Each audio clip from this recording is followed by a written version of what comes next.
The Soldier's Wife. Written by Joanna Trollope. Read by Julia Franklin. The moral right of the author has been asserted.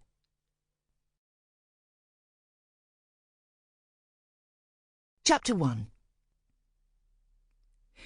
Even before her eyes were open, Isabel could tell that the house was awake. The water was thumping away in the pipes behind the wall in her bedroom, as it had done ever since maintenance, now contracted out to some civilian firm in Liverpool that Isabel had heard her mother say was useless, had come to stop the shower leaking. And she could also hear the twins twittering away somewhere, in the sort of bird speak they had developed for private communication. It was annoying, really. It was annoying to be the last awake and not the first. Isabel had discovered that if she could steal a march on the day, even by 15 minutes, she could manage it better, get a grip on herself. At school, best really not to think about school if she could help it.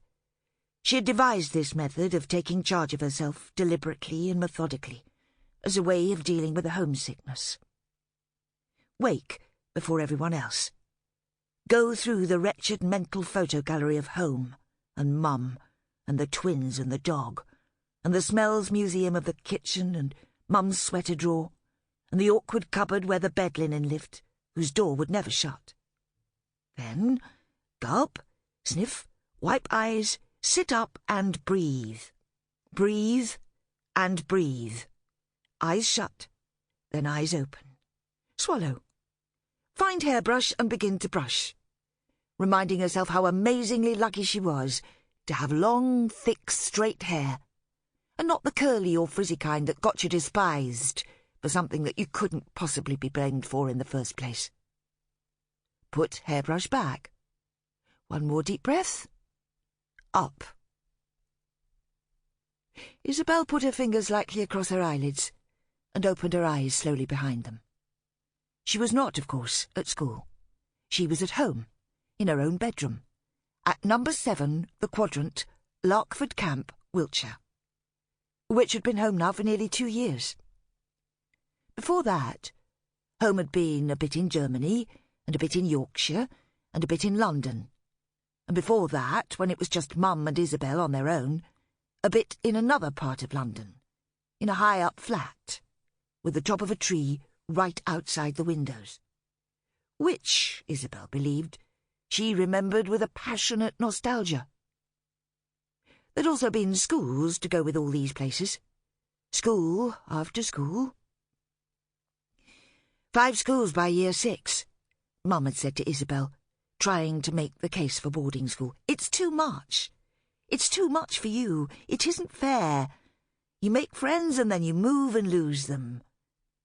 Don't you think you'd rather have continuity, even if it means sleeping away from home? Isabel didn't know. Even now, technically settled into boarding school, she didn't know. She wanted to feel steadier. She wanted to please. She understood that if Dan got promotion, they might move again. But then, if he didn't, if they didn't, why was it necessary for her to be away from home, when home wasn't, after all, changing?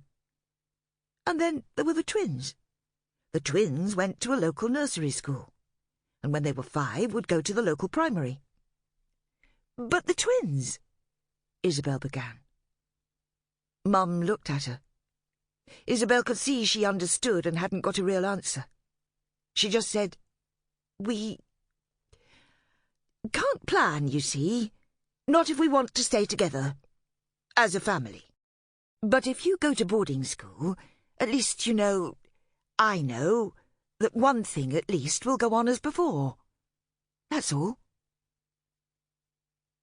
In Isabel's experience, it was only the small things that went on as before, like the smell of the linen cupboard, and the twins' refusal to eat anything orange, and the way one fingernail on her left hand grew at a very slight angle. The big stuff, like what was going to happen next, to all of them, was always a giant question mark hanging in the air, affecting everything, every mood. And even when the question mark was answered, it was always replaced by another. Sample complete. Ready to continue?